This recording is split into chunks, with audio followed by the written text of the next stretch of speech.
All right, guys, I guess it's time. We've put it off long enough. Michigan are officially national champions Yeah, I after. love that we didn't start with it, by the way. I love that we were like, you know what? It's too painful. Let's talk about something positive before we go to that. Now here we I are. I couldn't do it, and it wasn't because it's painful. It's I just couldn't give those Michigan bastards that are bleep posting us in our comments. But Which keep doing it. No, no, no! Don't give the thank secret you for away. the views No, and yes, thank thank you you for for the the views. listens.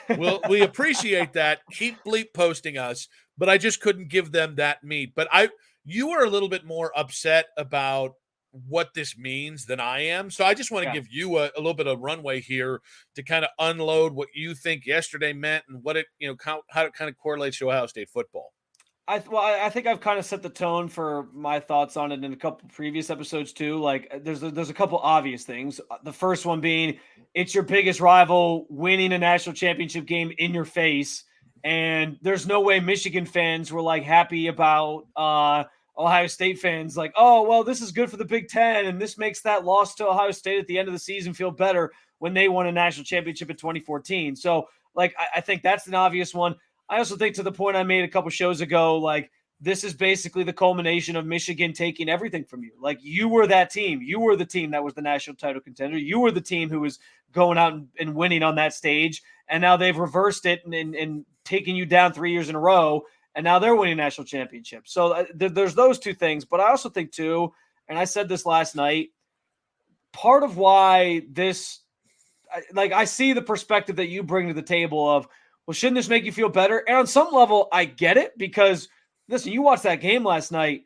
If you kind of went, you walked away from that feeling like if you put Ohio State when they still had everybody intact, Marvin Harrison Jr. was playing games, Kyle McCord was still there, all that.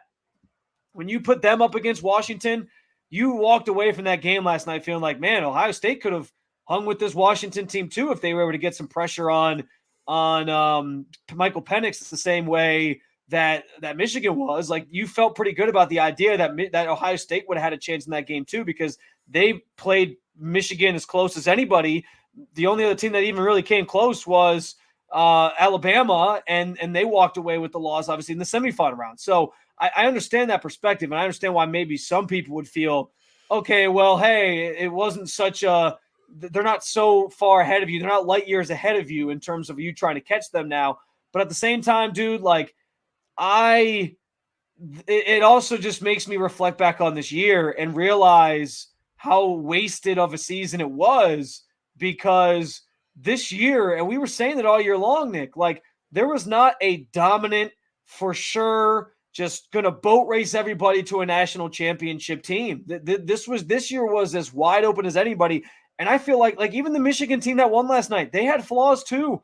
They were a beatable team. Ohio State proved that in that last game of the regular season. Like there was, if you had the right team, you could have beat them. And if you had the right things, if you had things break your way, you could have beat them. If you don't maybe throw an interception on one of the first series of the game like Kyle McCord did, you maybe beat that team. But and so for Ohio State, it's like you had a really good defense this year.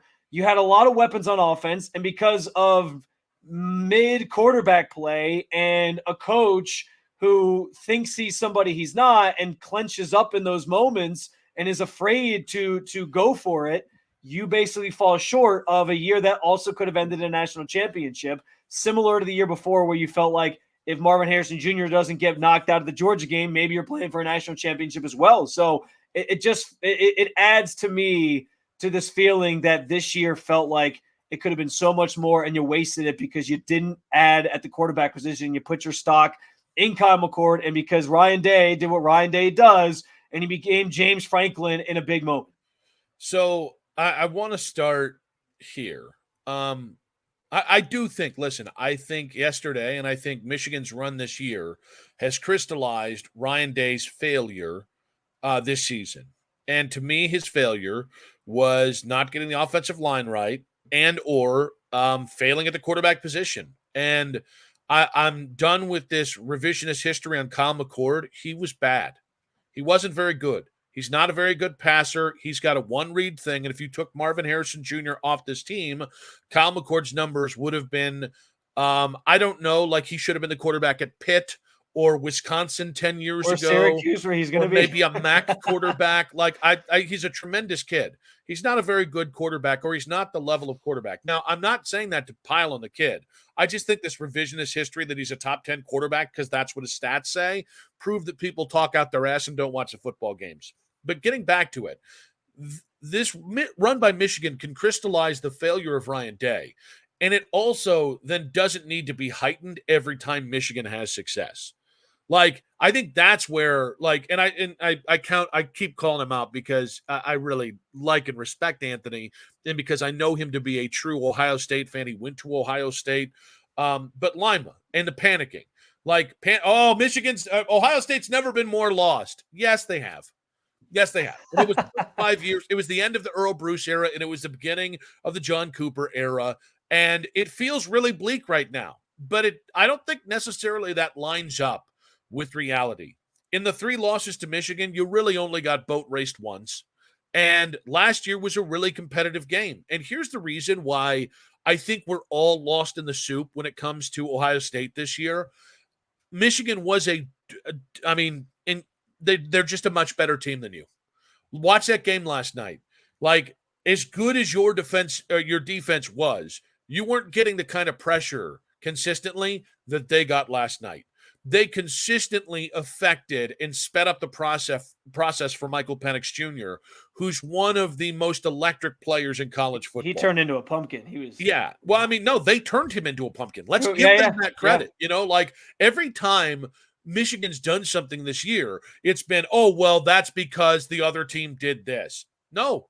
Michigan is what I think you need to have and to win a championship in any level of football. They were dominant and ferocious up front on both sides of the ball. They were able to get after the quarterback consistently, no matter who that quarterback is, no matter the style of quarterback. They did it against Jalen Milroe the week before. They did it against Michael Penix, a completely different quarterback. They basically dropped a bunch of dudes into coverage and said, beat us on the intermediate. And it took Washington a half a football to start making those underneath throws.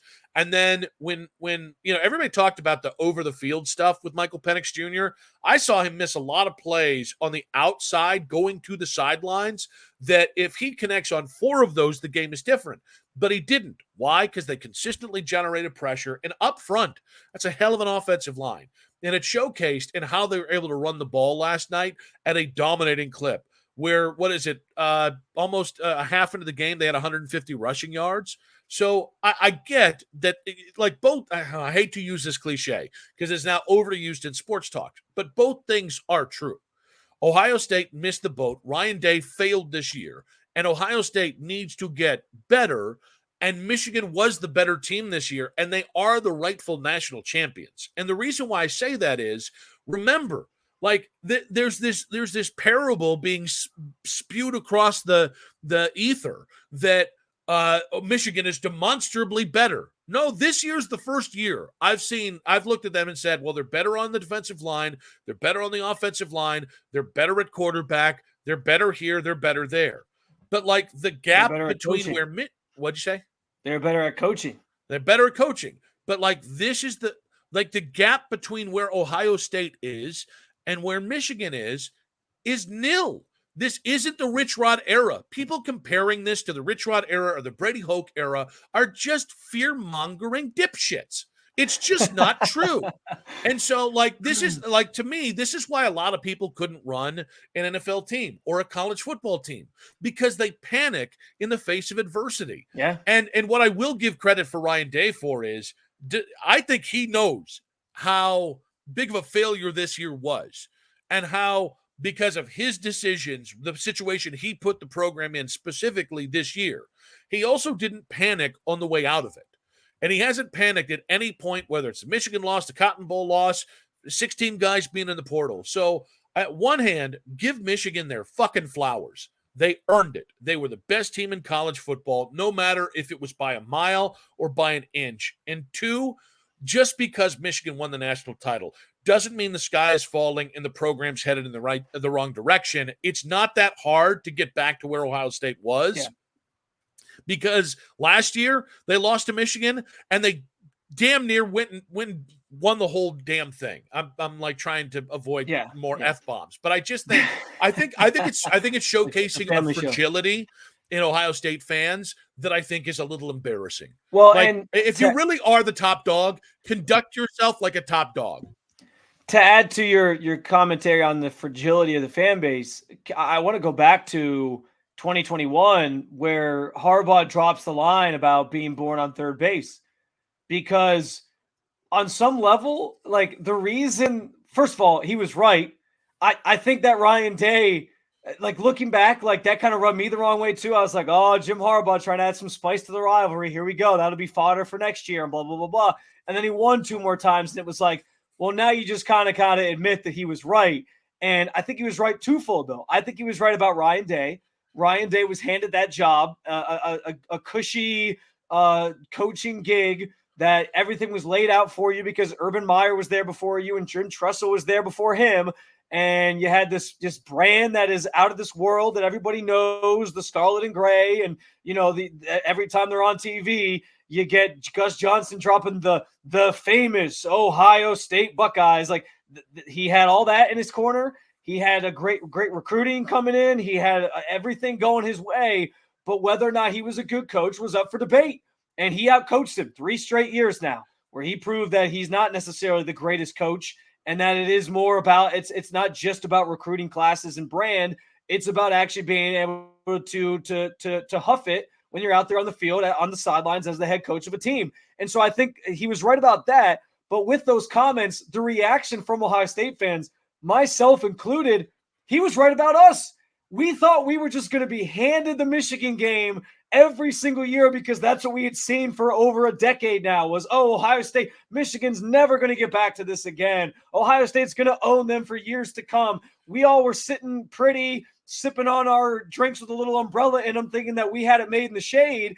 And he was right. Like, he was right about Ryan Day being born on third base. He was right about this fan base feeling like they were born on third base because we thought we could never have it better and it was never going to go away. And now he's turned it around. And I will say, to your point, the one positive that comes out of this is this: if this isn't a wake-up call, I don't know what is. So we're either going to know that Ryan Day's going to put up or shut up, and he's going to actually get his shit together and go chase national championships and get back to prominence because of this, and it's going to be a motivating factor, or it's going to be that we learn that he's just not the guy and it is time to move on from him. So that's the best thing that can come out of this. But obviously in real time, like, you hate to see it, but yeah, I think Jim Harbaugh was 100% right about everything he said back then. I just want to welcome all you young Buckeye fans to the rivalry, because I grew up with John Cooper, and I grew up with, like, I was in high school when Jim Tressel took over. And so most of me being cognizant of Ohio State, Michigan football was Ohio State being on the ass end of that rivalry. And this is a small window of time compared to what it was for the end of Bo Schembechler into Gary Moeller into Lloyd Carr, where for most of that time, almost a 20-year period, even though the games were competitive, they were still getting that win, and they were still the more nationally relevant team. So I just would say to everybody, welcome to the rivalry, because this is what it looks like. And I'll also tell you this right now. I got to break down something real hard. The next person that says this championship doesn't count, or they're just going to take it away, the NCAA. I'm sorry, you sound like the biggest effing loser on the planet. I don't like losing, and honestly, we talked about it yesterday. My partner, Mr. Buckeye himself, Dustin Fox, said he was rooting for Michigan because it was good for the Big Ten. And I said, damn that. No, I want Michigan to be fired into the sun. He said that on the air? He said that on the air. Yes. Dustin, you have changed, it broke my friend. heart. Changed. It was like watching an idol. It was like watching Harvey Dent become Two-Face in front of your eyes. Now, as I digress, the point is, guys, if they were really if this was all about Connor Stallions, if that's all there was, hey guys, they would have fallen apart the second they had to fire the kid. They would have fallen apart the second they had to fire the running back or the linebacker coach. They would have fallen apart the second that Sharon Moore had to coach 6 games this year, or it was 4 games, and then 2 other dudes coached single games. Like, They spent half the season without their head coach. They were harassed and harangued by the NCAA, honestly, to a point of ridiculousness. And I get that they are completely in any way devoid of reality from Jim Harbaugh last night saying, oh, well, we're innocent. Guys, guilty people don't proclaim their guilt. Okay? Like, watch Law and Order sometime. Everybody thinks they've been hoodwinked or bamboozled. So, like, the idea that Michigan, now that they won a national title, is going to be like, we are so happy because we are guilty as shit. Get out of your own damn way. I don't give a rip about the sign stealing. They were the best team in college football. And if you want to try and retroactively take away a title, here's what you are. You're a fucking loser. And I'm sorry to go there, but some of you need to act like you've been in this thing before. Spice. Because I'm just telling you right now, that's some first-class bullshit. I'm so sick of the whining and crying for a bunch of pampered ass little bitches who need to, yes, sometimes other teams win. And I get it. Life is hard. We don't get what we want. Mommy and daddy give me what we want. Michigan was a better team. And Michigan should have been sidetracked. If they were a lesser program, they would have been sidetracked by the cacophony of crap that they went through this year. And in fairness, that they put themselves through. So they're not the victims, right? They're in no way innocent, but that's not why they won the national title. They won the national title because they were the best built team in college football, because they played best on Saturdays, every single opportunity they got, and because they're the best coach team in America this year. It's that simple. And if you get some sort of sadistic satisfaction at the idea of the feckless, nutless, gutless NCAA stealing another national title away, which is a joke because it penalizes the kids and not the coaches, not the administration, then you, sir, are what I said, a loser. Can I say I'm with you, and that was a very fiery resentment of that take. I think a lot of fans say that because they know that it's like the one thing they have to try to trigger Michigan fans is like, well, hey, it's going to get vacated anyway. So I think it's kind of a trolling thing. But I also will say we are very much watching a lot of Bluey these days with a 1.5-year-old at home. And all I know is season 3, episode 3 of Bluey, the message was cheaters never prosper. And Bluey lied to me. Yeah. Well, you know what? Apparently Bluey never met Wall Street bros. I don't know why. I don't know why sports is the only place where everything has to be fair. And oh gosh, wouldn't it be great? Everything has to be effing Mayberry to people, especially in college athletics. And it's like, guys, the big bad wolf is at the door. And the big bad wolf is not just the Bagman or Connor Stallions. It's every bad faith actor in the sport, and it's impossible to eradicate them. College football has such bigger problems than Connor Stallions in this completely manufactured fiasco. And yes, they did things that you shouldn't do. They do things that are against the rules. Guys, welcome to college football. Your favorite politician does things against the rules. All right, that your favorite YouTube blogger and podcast host, not me, of course, does things that ain't great, Bob. So, like, this idea of, oh, it's compromised. Oh, it's compromised. You sound like a bitter little baby. You sound like you should be watching season 3, episode 2 of Bluey and maybe consoling yourself with a nice warm baba. Hey, Bluey doesn't lie, all right? Bluey knows all. Well, I think this does lead, though, into the question because with the cheating scandal and the sign stealing and all this different stuff, we know the NCAA is still going to be knocking at that door. And this is part of the discussion about Jim Harbaugh's future, because I think he's at a point where he's like, I don't need to deal with all this bullshit anymore. I'm ready to go off and do other things. Plus, we're hearing more and more smoke about the possibility that he could go. He talked about it last night.